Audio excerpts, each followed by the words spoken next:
அரை மூடி தேங்காய் துருவி மிக்ஸி ஜாரில் சேர்த்துருக்கேன்.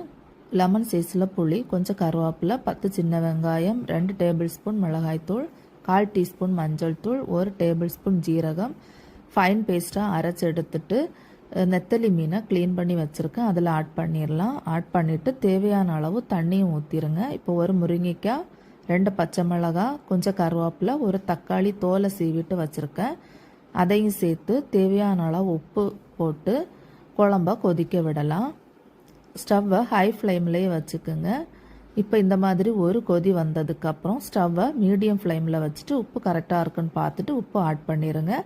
மறுபடியும் மூடி ஒரு 30 நிமிஷம் வேக வச்சு எடுத்துருங்க. நெத்தலி மீன் குழம்பு ரெடி ஆயிரும். கடைசியாக ஒரு கடாயில் 2 டேபிள் ஸ்பூன் எண்ணெய், சின்ன வெங்காயம், காஞ்ச மிளகாய், கருவேப்பிலை போட்டு தாளிச்சிட்டு குழம்புல ஊற்றிடுங்க.